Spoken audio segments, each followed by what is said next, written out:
Howdy folks, it's Dr. here and welcome back to Microsoft Flight Simulator, and today we're going to do a similar flight to the last flight video.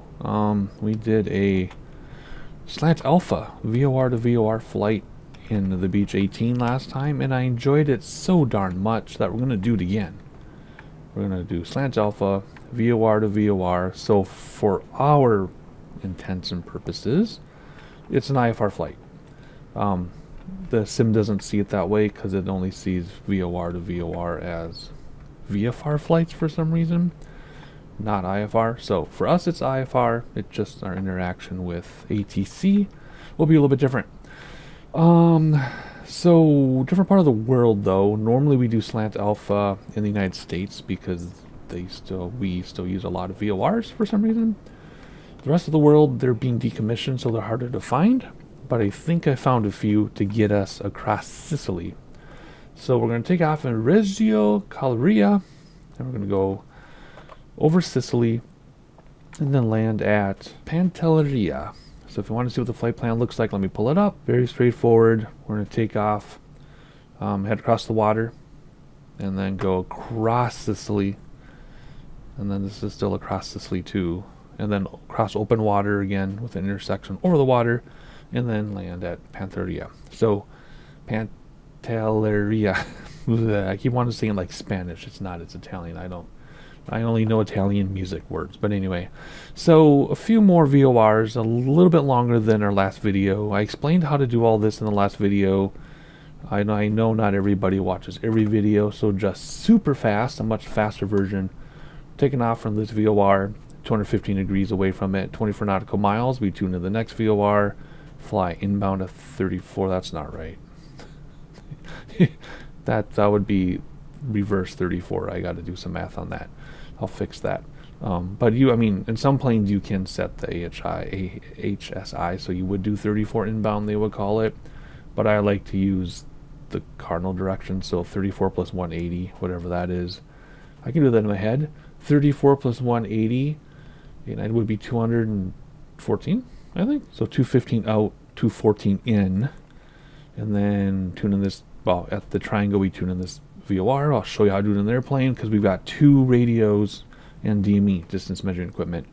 Then we leave here. Blah blah blah blah blah. We have to be at least 8,000 feet because of some hills, mountains of course, and then another intersection, and then we leave no intersection, so we can fly this the whole way, tune in whatever we want. Again, 6,500 feet. Out open water, there you go, 33 nautical miles away. We tune in the next one and then airport. And I put the VOR, so the VOR is, a little west of the airport here. Here the VOR is the airport, at the airport I think. So there you go. And airport elevator 629. So that's our flight plan. Slant-Alpha, VOR, manually tuning our instruments, just like we used to do in X-Plane in the 727, if those of you have been around long enough, when we were 15 nautical mile arc before I combined games and sims. Because I used to only do flight sim on this channel. They had other channels for other things. Too much work. So anyway, there's our flight plan. There you go. That's what it looks like. I usually draw this on paper. And then would try to look at my paper in the dark. And now I just do it on the computer. Because it is 2024, not 1974. Alright, so that means what you saw on the flight plan was going this way towards the mountain. Go this way around the mountain, across Sicily. And then to the little tiny island, which you obviously can't see from here. It's going to take me a couple hours in real life, I think. I have the time to do it. The video, though, I think I'm going to split this video in 2. Because I do want to make sure we're doing all the VOR tuning and everything together. Otherwise, it's like, hey, everybody, I just flew 6 VORs and I only showed you 1 or something, And the last video was 1 hour and 14 minutes or something, and it was a shorter flight than this. So expect this to be 2 videos. I'm reminding myself is editing 2 videos, please. And I don't know where they'll split though, so there might not be an outro between videos. But anywho, let's check out the town. It's beautiful. It is on the side of the mountain. Holy moly. Holy moly. Wow. Look at that. Carved out water. Of course, we'll look around as much as we can, even though it's technically an IFR flight. It looks like perfectly clear skies, so we'll be able to see things. Oh, I also turned on all player traffic, just because I'm curious. I can't remember if it limits to 50 people, or maybe only shows you the nearest 50. I think it only shows you the nearest 50. That'd be a lot of ways. That'd be too many servers if they can only do 50 at a time and there's millions of people playing. But I think it shows you the closest 50. I don't see anybody right now, which is good because it's not going to bog down my computer trying to compute what they're doing. But it's sad that nobody's nobody's around. How is that possible? How can we be in such a beautiful, densely populated part of the world and no one else is flying here? I guess probably because I'm on a Midwestern USA server, so if I switch servers to European server, I bet this would be pretty crowded right now. Because I guess, if you think about it, we Americans are kind of, I try not to, but a lot of us act like we live in a little bubble, and why would somebody fly in Europe if they're from Midwestern USA on the same server as me? Anyway, maybe we'll run into somebody. It's kind of sad to be all alone, but like I said, it won't bog my computer down. I mean, we're getting amazing frame rates. Alrighty, we're not in a hurry, but I don't need to ramble too much, so let's get in the airplane here. And I feel like I'm forgetting something. I don't think I'm forgetting something. I told you where we're starting. I'm pulling up Sky Vector on my other computer just in case I need it for some reason. Yes, I'm a big proponent of not needing any resources outside of the sim. X-Plane, of course, we know is like a shell of a sim, and then you add on to it. It's intended to do that. Microsoft Flight Simulator, though, isn't. It's intended to be all-in-one. Of course, there's hundreds of thousands of add-ons. In fact, this airport, when I added it to start the flight, it said there are purchase options available. So you can upgrade this airport, but you don't have to. I'm a big proponent of that. I have a huge video on that. Like, you never need to leave the sim in this one. However, you can. I never said you couldn't. Of course you can. I would say most people do. A lot of people do. And I've been venturing out of the sim a little bit just because it's been 4 years now, just about. And I've been doing everything in the sim for 4 years. And I kind of miss that about X-Plane, where you have to learn things and go outside of the sim just to even do a basic flight. Well, it depends how much realism you want. I guess you can do a basic flight in X-Plane without leaving the sim, but it's not very fulfilling. I kind of miss that a little bit. I used to say I've been there, done that for a long time, but now I'm kind of missing it, going outside of the sim. So maybe I'll start doing more of it. I don't know. We'll see. See how I feel. Alrighty, here we go. Let's see. You can in this airplane. Oh my gosh, my camera's so slow. You can open the door if you want to. I usually start with the door open, and I forgot. This is the Beech 118. This is a payware aircraft. It's a local Legends aircraft. It's the only payware aircraft I spent money on. It was like $10 on sale or $5 on sale or something a while ago. Always my other add-on aircraft were gifted to me by big radios. So this is the only one I paid for in the sim, which I also said I would never pay for a airplane in the sim, and I did. Maybe I'll turn on once we have battery. But yes, so this is not a default aircraft. I love it though. I wanted an X-Plane, but it wasn't very good. An X-Plane is very dated, an X-Plane at the time. But I'm glad it's available in this simulator. And it's very, very good airplane. I love it. It's payware quality. I love it. Study level, no, but does it need to be something like this? I don't know. Anywho, the table should be down because we're going to take off, but I put them out. I don't care. Somebody can play cards. Alrighty, parking brake. Make sure it's actually set. Sometimes it isn't. Looks like you pull out to pull it. Is it pull out? I can't read that far. To lock. I don't know. And pull, yes. We pulled. It's engaged.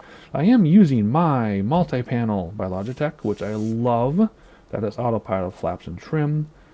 I asked for that when my wife wanted a birthday or Father's Day idea. I said yes. Then she also got me the switch panel because it looked cool, and they do go together, but I do not use the switch panel the past couple flights. It breaks more aircraft than it helps. And it doesn't light up, so I can't see it because I operate in a dark studio. So I do have the switch panel on my desk. That does all these switches and gear and starter. But I actually hate it. I was only using it because I felt obligated to because it's expensive. But I hate it. It works on fewer aircraft than you'd think. I say that every time. I mean, it works on like the Cessna 152 and the 172 and stuff, but I can't see it because it doesn't light up. And sometimes certain switches on the panel operate a different switch in the airplane. And for some airplane, a lot of airplanes, if you touch the switch panel, it breaks the multi-panel. So, yep. So I have it on my desk just because they actually screwed it to my desk. But I hate it. But I feel obligated to at least look at it. My wife spent money on it. Well, we spent money on it, but yeah. So I kind of wish she didn't surprise me with that one, but she was doing her best. How would she know, right? How would I know? I mean, these are dated pieces of equipment that the drivers are nursing them along anyway. Alrighty, fuel and passengers. Let's get going. Knowing I'm going to do this in 2 videos, I'm kind of taking my time, which some of you don't mind. Most of you don't mind. Some of you do, but if it bothers you that much, then thankfully there are hundreds of other YouTube channels to watch. Alrighty, let's not turn the fuel down. Maybe let's turn it up. This is like double my trip last time. Okay, let's see here. I say this every time. I want to lose a little bit of weight. I am 6'4", though, so I'm already slender, but my dang heart condition is keeping me from losing weight. In fact, I have to go back in because my healing after open heart surgery 10 months ago is not going very well. It's bad. It's not life-threatening. It's just awful. Whoa, we don't need we don't need the 1,000-pounder. And yeah, my friends are like, well, Turtle, just listen to your body. If I listen to my body, I will literally sit in a chair and watch Netflix all day long, and I'm not like that. In fact, I sit way more than I want to. I used to be super active and super fit, not like annoying fit, just I cycled a lot. I was active with the kids, and because of my heart condition, I can't. I faint still, and I only rambled about personal stuff to get through the passengers and baggage. I don't know who these people are. Friends and our kids, I guess, and some water and snacks. That's what that is. Okie dokie, let's see here. I finally feel like after 6 videos, I'm finally getting back to the swing of things. Close the windows and doors. We never open them. Well, I opened the door, but I closed it. Here are the windows you can do. I think these slide. Actually, let's keep that open so you can hear the start up. You can hear the ambient sounds. So, note to self in editing, turn up the volume right now so you can hear the ambient sounds and everybody can hear the engine start up. And yes, that was supposed to stay in the video. My note to self stays in the video on purpose. Alrighty, fuel selectors confirm, which they are now. They never used to be, but they are now. Back to here, mixture rich. Yes, you see it flip up. And what else? Props forward. There you go. It's not a triple prop, but you do have a prop lever. What's going on here? Okay. I don't think it's triple prop. No, it isn't. Is it? No, it isn't. Throttle cracked. There we go. Left battery on. That's down here somewhere. Wait a second. Battery's over here. Left battery on. Left generator on. Primer, turn to the left, which it already is. No, it isn't. Yes, it was. But there you go. 1, 2, 3, 4, 5. A lot of cool sounds when I crank up the sim, huh? It's just when I mix the sounds together, I don't want to be too loud, because then you can't hear me very well. Also depends how you're listening. If you listen to a phone, you can hear me just fine. If listening with headphones or earbuds, I know the planes can be kind of loud. Just depends. Primer, starter left. That's over here. Whoop. Over here, right? No, that's over here. No, that's over here. This is way over here. Starter left. There is a left. Okie dokie. Left mags on. That's over here. This is what I was looking for. Left mags are on. Fuel boost. That's back over here. And then the starter, right? And then you look out the window, and it's starting up. There you go. Oh my goodness. This is a common problem. I'm talking loudly because I have a cranked up. Look at.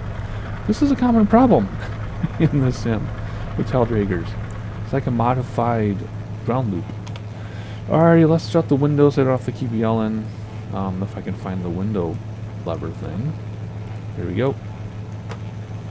And where's the other one? Here? There we go. Okay, and now I can reduce the sim volume to a normal level so I don't have to yell anymore. Alrighty, now you repeat for the right engine. You come down here, you start the battery. Right battery. No, I just turned everything off. Right battery, right generator, and then you come down here and prime. If I can find the tiny little click spot that allows me to move this thing. Oh my gosh. That's my only complaint with a lot of airplanes, is the click spots can be so tiny. I need to move it again. I need to move it twice. There we go. 1, 2, 3, 4, and 5. Thank you. Move the starter to the right now, of course. Again, find the click spot. Now that turned my thing off. That turned my thing. There we go. Jeez.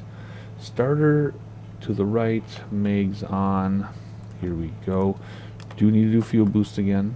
I often forget to do that. So I have to do a couple times to get the second engine to start. That's something I've noticed. And did it start? I don't think it started. Nope, I have this weird problem with this where you have to do it several times. Okay, there we go. And I think it's because sometimes I think I'm hitting it, but I'm actually hitting the yoke. I think that's what the problem is. So again, click spot conflict there. There we go. Alrighty, starter switch over to the middle. And where are you? No, right there. Thank you very much. Close the red cover. And turn on some lights now. We're going to do beacon, which I believe is over here. Beacon, yes. And avionics master, that's up here. Turn down my personal volume because I'm yelling still. Turn on some lights, even though I don't think we really need them. You never know, and the weather might update, though. Get dark. Alrighty. Flight plan. I already went over the flight plan with you. And I have the flight plan on my other monitor. And now we got to tune our first radios, though, because we are doing this by hand. So, which one does which one? This one does remain HSI. So we're going to leave VOR 111. And there we go. 111. Bam, says we're half a mile away. 111.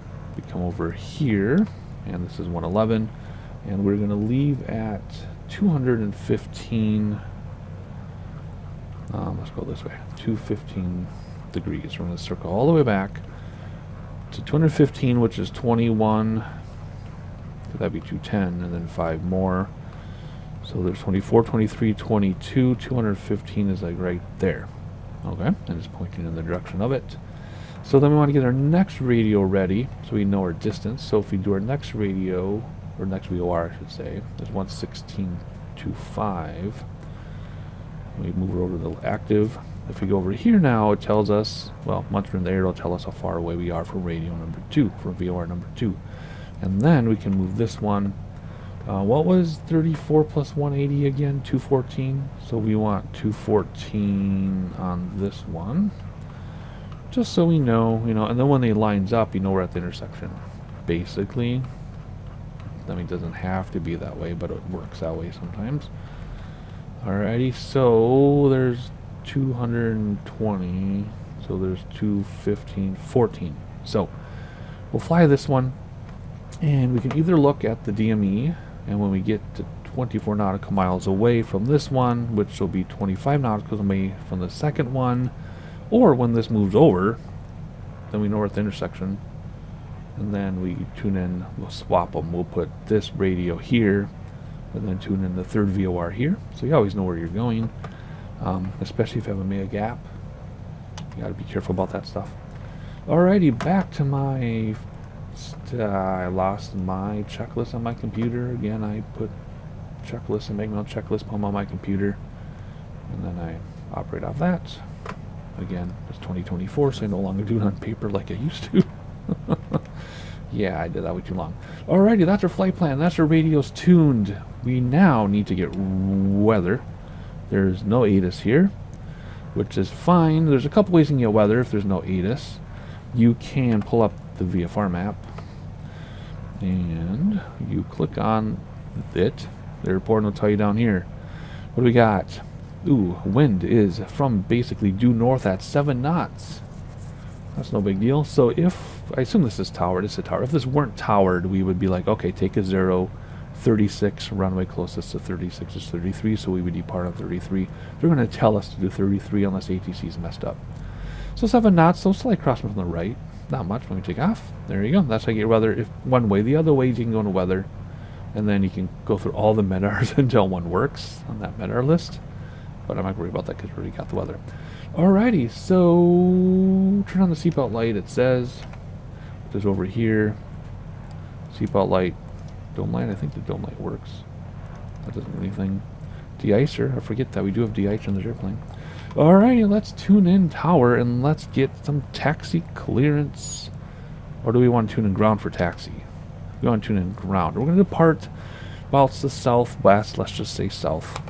Ground Turtle Soup, Tango Tango Tango 41. Request taxi for takeoff departure to the south.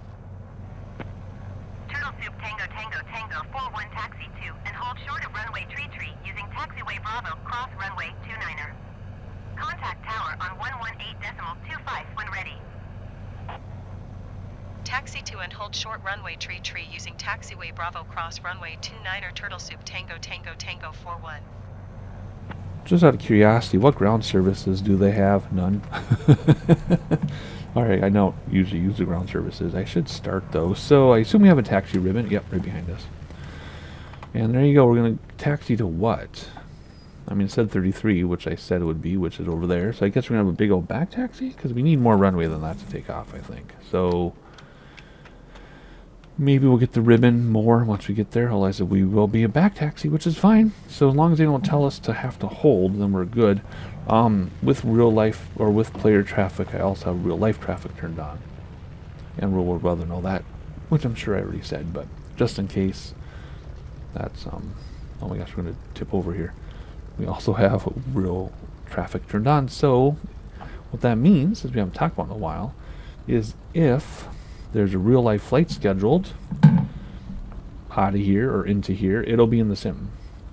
It's about a 15-minute delay, I think people say. So, I mean, that used to be. So let's say, you know, an airplane we're flying overhead now in real life, it would take 15 minutes before the sim does it. But if it's based on schedule, I don't know why there'd be delay, but whatever. That's just what people say. Is it true or not? I don't know. I mean, learn from the internet where everything is true, right? But anywho, all right, we're keeping the taxi in because people want to see the taxi more, which is fine because they want to see the airport more, even though we're not looking at the airport because I'm very struggling with this thing for some Tower reason. Newport, India Tango Yankee 11908 ready to copy IFR clearance to Lin 8. And there's a real life flight ready to Newport, take India off Tango IFR. Yankee 11908 is cleared to Lin 8 Airport as filed. Take off runway tree climb and maintain 8,000 feet. Departure frequency is 120.275 squawk tree 277. Alrighty, I wanted to keep that in there because it's cool to hear another airplane do its thing. Yes, there's a GPS in this aircraft. No, we're not going to use it. We're not going to look at it. We're not going to touch it. I failed to say that because I guess I assumed people would know, but never assume. Did I go on the wrong? No, this is right. Yeah. Alrighty, we're just going to stare at the mountains. Let's hit B, though, for the barometer, and D for gyro drift. And we know we're heading to runway 33, because 33 direction is behind us. So that's how we know that we're going the right direction. We will use autopilot. I'm going to use it on my multi-panel, though. Otherwise, this does have autopilot here, and nav is over there. That's how it works. I'm not going to talk about how to use it, because I'm going to use it on my multi-panel. And I know it might seem confusing at first if people see such an old autopilot, but it's not confusing at all. It's not hard. Just like the what is the gyro thing. Alright, we're going to turn around here, I think. And then we'll... Whoa. We will, try to get a word in here. We really want clearance, but... Hey, they're talking about us. There we go. Tower Turtle Soup, Tango Tango Tango 41 at runway tree ready for departure south departure. Turtle Soup, Tango Tango Tango 41, hold short runway tree. Traffic is Newport on the runway. Hold short runway tree, Turtle Soup, Tango Tango Tango 41. I'm already on the runway? There's no Newport on the runway. Hold short runway tree Newport What? Can I get clearance, please? Or I'm just going to take off and get yelled at. Come on. Alright, I'm not going to sit here all day and wait for this. What the heck? We're just going to take off. So, when you take off, no flaps, no taxi or taxi lights, there aren't any. Already turned on. Actually, hang on. I need to do one thing. I forgot. In this airplane, you really need to do your trim, or else you nosedive. Right? So carb cold. Do not lock the tail wheel in this. You would in real life. Cowl flaps open. They already are. No flaps. Trimming way back. Landing lights on. Already did. Nav lights on. Already did. Pitot heat. Don't need to worry about it at the moment. Note the time on the clock. I don't even know what the clock is in here. And it's trying to take off because they trimmed way back too far. But that's because you have to. Okay, that was rough. We got it. We got it. Now we take off. 75 to 80. Boom. Please? Yes, thank you. Newport India Tango Okay. Yankee 119er 8 altimeter 29er.88 wind tree 56 at 7. Cleared for takeoff runway Totally 33. gonna get yelled at here. Oh my. Turtle soup Nope, I Tango got to trim back Tango more. Tango 41, you are not cleared to take off. Sorry. Cleared for takeoff runway tree Newport India Tango Yankee 119er Okay. Anyway, I'm still trimming back. Oh my gosh, I cannot believe how much you have to trim this thing back to take off. Even with all that trimming, we still nosedived a little bit. Did you see that? Ridiculous. Alrighty. There's a clock right in front of me, right where we left it. What time does it say it is? 5:45 p.m. Right? Yeah, 5:45 p.m. Okie dokie. I don't know where it gets that time, because if you adjust 5:45 p.m. adjusted for my time zone, it should really be like after midnight local time, so I don't understand. Anywho, let's turn now and head to our VOR and follow the navigation. We're hand flying for now. We will use autopilot, as I said. And but again, on my multi-panel. So you would turn this on, you just push what you want, and then you push what you want for nav over there, including a localizer for ILS if you want. It's all over there. It's all available. Alrighty, we could fly the entire flight like this if you wanted to, because we're IFR and we know our altitude we need to be for safety, but we're not going to because that's not pretty. We'll cut at it like this. How far? We're only 2 miles away from it, so we don't need to cut across too much because it will come up on us quickly. As soon as that crosses, we'll follow it until this says 24 nautical miles, and then we'll switch to the other one. It's very simple. Now, it's not as simple as just following the GPS and hitting autopilot, but it is very simple. What altitude do we want to fly at? Well, we need to shoot for what? 8,000 feet. Because the highest terrain is 7,500. You want to be 1,000 above, so we're going to go 8,000. Which is not 1,000 above. But anywho, it's pretty. I do gotta keep an eye on instruments because eventually we'll cross that VOR path and it'll go very quickly across. So back to our checklist. Gear up. Whoops. I forgot we have gear in this airplane. I'm so sorry. I should have Yep. Anyway, pretend I put the gear up on time. I'm used to the switch panel now that has gear on it, but I keep forgetting to do gear the old way, which is on my yoke. So I used to do flaps up, gear up. I would always say that, and then it'd be smooth, but not this time. Okay, lost my breath there for a minute. Let's see. We're gonna keep climbing. We're only at 4,000 feet. We want to go to about 8. So we do need to control mixture. I'm gonna get to about 7,000 feet in this aircraft. The general rule of thumb is at 5,000 feet, start playing with your mixture for more power. But in this aircraft, I think it was 7,000 when they did it before. Looking ahead at the cruise checklist, anti-ice as needed, monitor things as needed, windshield wipers. I just have a note that they work. Let's turn pitot heat on, even though we don't really need it. I think there's windshield wipers there. Yeah, don't need them though. What else? Autopilot is available, and we are going to use it. And now that's starting to move. So let's keep an eye on this a second. And then we'll turn to 215 degrees once we cross over here. And change fuel tanks as needed. Yep, we will, although we probably don't really need to worry about it. And that's our cruise checklist Incredibly simple. So now we're just going to fly the plane and climb to 8,000 feet. We will engage autopilot in just a moment. I just wanted to do this first part by hand because we can. So what I'm doing is I'm watching this here. Once this crosses over, we will turn to 214 degrees, 215 degrees for now, but we also need to compensate. Like if you notice, we're at what is that, like 205, and we're barely crossing over because when I was at 210, it stopped because of the wind. So here we go. Let's line up a little bit by hand. We're still climbing, and there you go. Straight. No, don't want to overshoot. There you go. Alrighty, let's set up autopilot, then we'll look out the window. So altitude, we're going for 8,000 feet above sea level. So again, about 7,000, we'll have to adjust mixture. Vertical speed, let's go with, I don't know, what are we doing right now? We're doing 1,500 feet per minute. Let's do 1,100 feet per minute. Let's engage autopilot. Let's do nav. And it dove down to 1,100 feet, but it went a little bit too much. So we're doing nav, so it's going to follow this, the local, or not VLOCs, we're going to follow our VOR radio, not GPS. We don't even have GPS anything in it. So nav is following that. It's going to climb to 8,000 feet using that. We're already at 7,000 feet, so let's keep an eye on our power over here. I don't need to move mixture back yet for some reason. Let me move back a little bit, see what happens. Yeah, see, it's going up now. Look at RPM shoot up. Oh, yes. So we're going to go until it drops, and I'm going to push it back in. Whoa.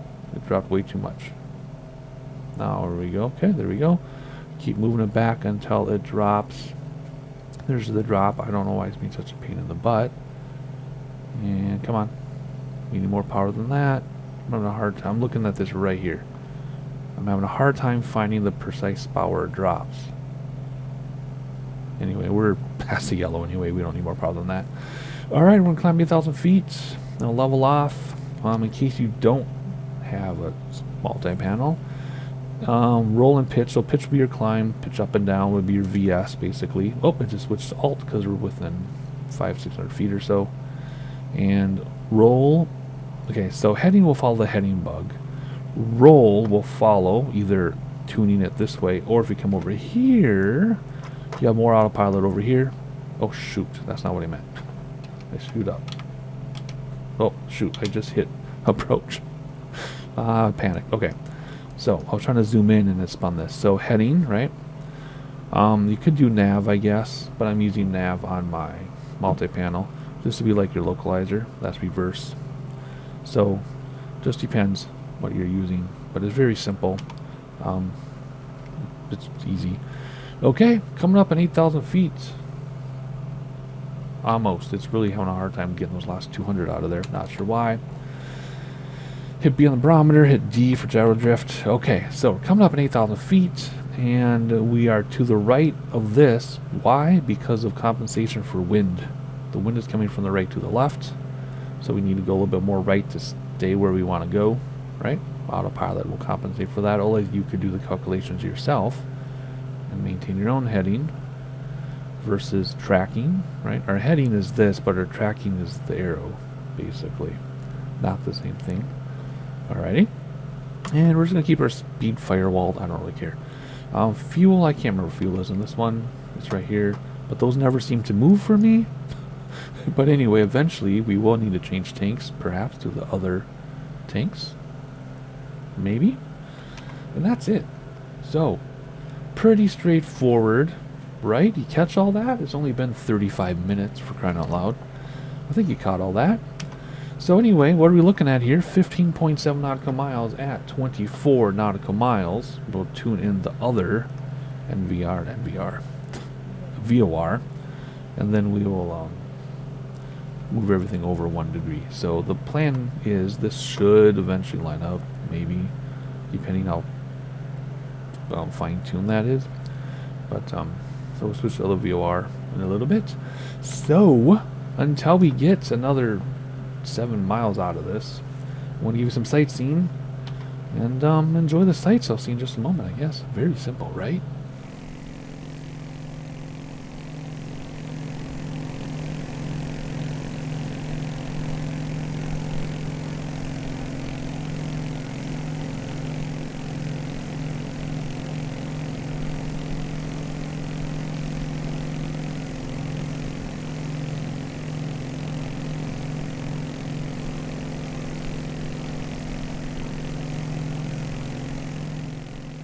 And that's what you get for sightseeing, because I stepped away for a minute and we covered a lot of distance. So all of a sudden, you have to change direction a little bit, and there's the big old mountain. How cool is that? Let me take some screenshots here, see if that works out. All right, so let's switch to the other VOR, and then we'll what will we do? Then I'll get you back to sightseeing again, maybe. Depends. It goes fast. So we're gonna use the heading bug to hold our heading here. I'm gonna hit heading on my autopilot thingamabob or whatever, and now we're gonna switch to the other VOR. So what is it? It's 116 and a quarter. So there's 116 and 25, right? And then we're gonna go 214 degrees, which is, I can't see, should be like that. And then let's send this over in that direction with the heading bug. And once we get closer, I'll hit nav on the autopilot again to get us back there. That was the Minecraft clouds looking, whatever. There's a nice mountain. That's super cool. It's like 11,000 feet or something, it said. And is this about to move? Once this moves, we will engage nav on the autopilot. We're just waiting here, waiting for it to get really close, because if I hit nav too soon, it'll S-curve all around to hunt for it, and we want to avoid that. So let's hit nav in just a moment, and there we go. That should turn us. It is. Cool. Don't worry, we'll look out the window. We just got to set stuff up. Again, this is an IFR flight, technically. And, but we're not getting any autopilot, or ATC, because we took off without permission. So let's tune in the next one. I just want to see where we're at, 14.4, and we're going to count down, obviously. Alrighty, the next VOR is a ways away. That's 112.3. And let's see if we're picking it up. We are, 101 nautical miles, but currently 13.6 and counting down. And when it gets to 0, we're going to stay on the current VOR. Do I keep saying NVR? It's because I had to fix the NVR in my house the other day. Anyway, VOR. When we count down to 0, we're going to stay on this VOR, and we're just going to do a new outbound radio. So let's get our heading bug set up just in case we need it. Okay, the next one though, 112.3, is up here now, and we're going to approach this at 109 degrees. So we're going to switch this to 109. So there's 120, 110, 109. Okay, so that'll be in a ways yet though. 75 nautical miles or so before we get to this change over. And what that is, again, let me bring this up over here, is we just reached this intersection. We're flying into here, and that 10.4 nautical miles puts us here. When we get to 0, we're going to go outbound at 289, and then 50 nautical miles out. That's when we'll tune into this one. That's this intersection right here. That's where we are on the plan, and that's it. So I'll see you in just a second. Let me give you one blip of sightseeing for a few seconds, and then we'll come back in and switch to the next radio outbound. And checking your fuel one more time. I don't think the fuel changes at all. Nope. Fuel's not moving. Whatever. See you in a minute.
than 1 minute away, it says, and then we're going to change. So, oh, it says we lost nav. Oh, because we're over it.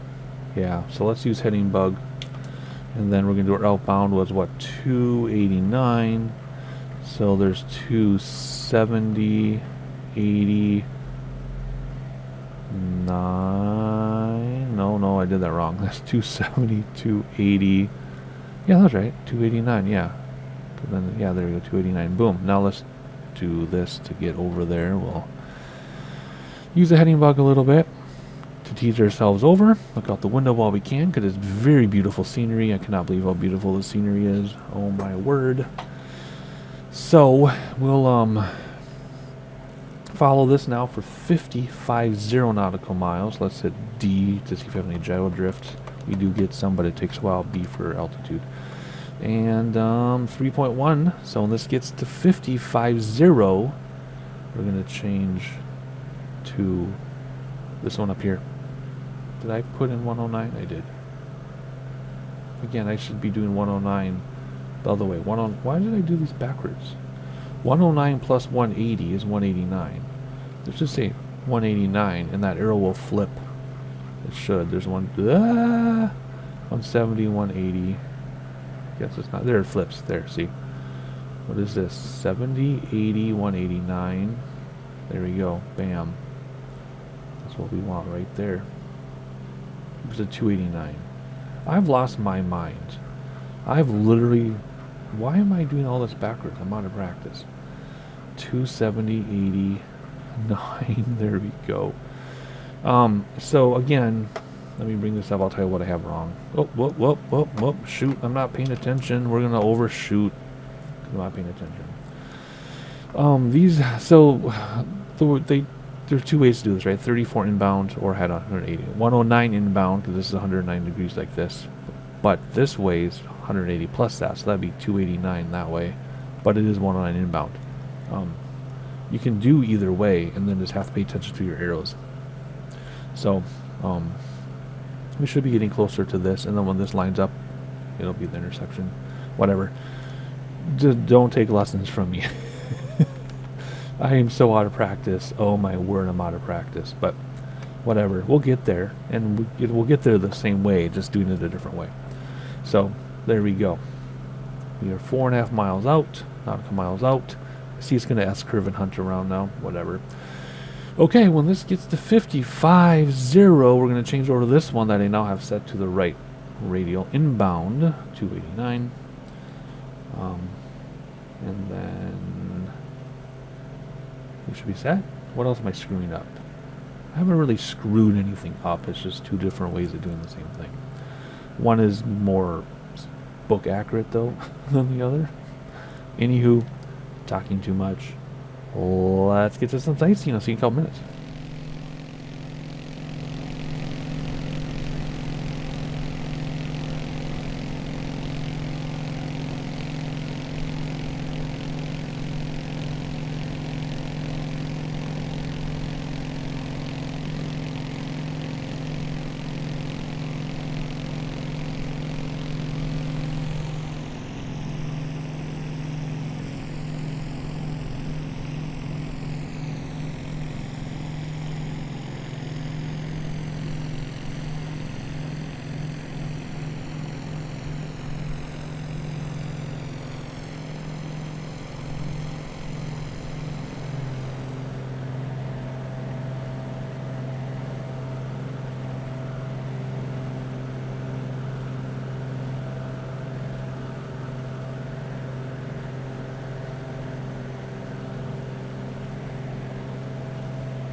So this is where you wonder if the sim elevations match real life, because real life it's 7,500 feet for this peak.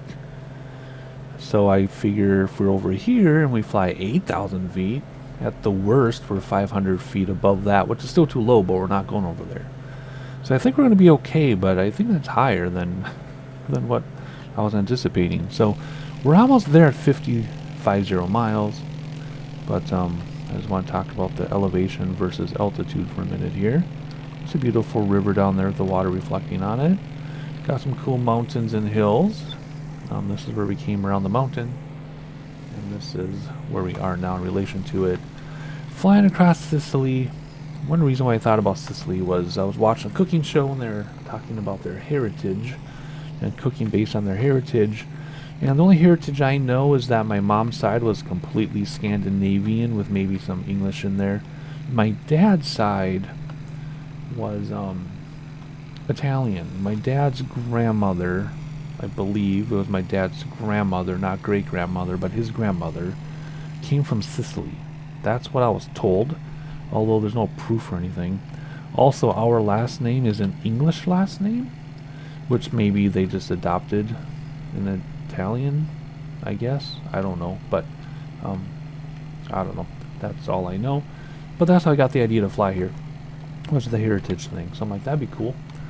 So anyway, that being said, I think our time is up for this video, the first video of 2 for this flight. So we're almost there, but we'll make the change starting in the next video. So subscribe so you know when part 2 goes live. Hit the like button so people know we exist, and part 2 will literally take off 10 nautical miles from here. So see you then.